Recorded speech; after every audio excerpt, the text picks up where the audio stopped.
Assalamualaikum warahmatullahi wabarakatuh.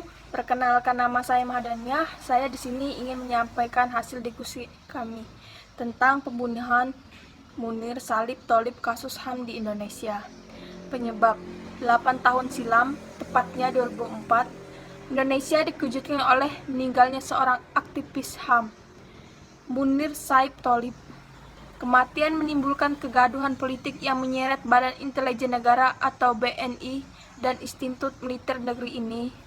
Berdasarkan hasil otopsi, diketahui bahwa penyebab kematian sang aktivis yang terkesan mendadak adalah karena adanya kandungan arsenik yang berlebihan di dalam tubuhnya. Munir meninggal ketika melakukan perjalanan menuju Belanda. Ia berencana melanjutkan studi S2 untuk Universitas Utrecht, Belanda pada 7 September 2004. Dia menghembuskan napas terakhir ketika pesawat sedang mengudara di langit Rumania. Terima kasih. Hak yang dilanggar dalam kasus Munir yaitu telah menghilangkan nyawa dengan sengaja dan juga telah melanggar hak untuk hidup. Perilaku dan tindakan pelaku telah diatur dalam pasal 340 KUHP, di mana pelaku telah merencanakan dan mempersiapkannya terlebih dahulu sebelum melancarkan aksinya. Dan sesuai dengan artikel yang telah kami baca, memang pelaku telah memenuhi unsur yang ada dalam pasal 340 KUHP tersebut. Dan juga banyak orang yang terlibat dalam kejadian itu. Orang pertama yang menjadi tersangka yaitu Polikarpus Budiari Prianto. Walaupun pembunuhan dianggap tercela dan juga tidak manusiawi, tetapi pelaku memiliki hak untuk membela dirinya sesuai dengan pasal 28A Undang-Undang Dasar 1945 yang menentukan setiap orang berhak untuk hidup serta berhak mempertahankan hidup dan kehidupannya.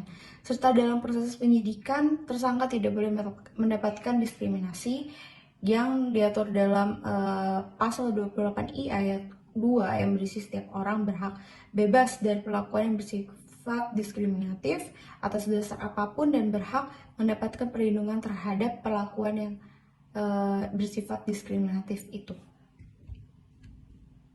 Nama saya Indah Nur Azizah akan melanjutkan tentang hak yang dilanggar. Selanjutnya, selama persidangan terungkap bahwa pada 7 September 2004 seharusnya Polikarpus sedang cuti. Lalu ia membuat surat tugas palsu dan mengikuti penerbangan Munir ke Amsterdam. Aksi pembunuhan Munir semakin terkuat saat Polikarpus meminta Munir agar berpindah tempat duduk dengannya. Sebelum pembunuhan Munir, Polikarpus menerima beberapa panggilan telepon dari sebuah telepon yang terdaftar oleh agen intelijen senior. Dan pada akhirnya 20 Desember 2005, Polikarpus BP dijatuhi vonis 20 tahun hukuman penjara. Akhirnya terungkap, nomor yang pernah menghubungi Polikarpus dari intelijen senior adalah seorang mantan petinggi TNI, yakni Mayor Jenderal Purn Muhdi Purwo Pranjono. Pembunuhan Munir bukanlah kasus kriminal biasa, sehingga negara harus sigap bertindak. Negara juga harus melakukan langkah-langkah yang efektif untuk memastikan bahwa pelanggaran HAM terhadap para pembela HAM diproses secara cepat, efektif, dan imparsial, dan orang-orang yang bertanggung jawab dibawa ke pengadilan. Sesuai dengan pengertian HAM menurut John Locke, mengungkapkan bahwa HAM adalah hak yang langsung diberikan Tuhan kepada manusia sebagai hak yang dikodrati. Oleh sebab itu, tidak ada kekuatan di dunia ini yang bisa mencabutnya. HAM memiliki sifat mendasar dan suci. Dapat disimpulkan bahwa pada kasus Munir ini merupakan contoh lemahnya penegakan HAM di Indonesia.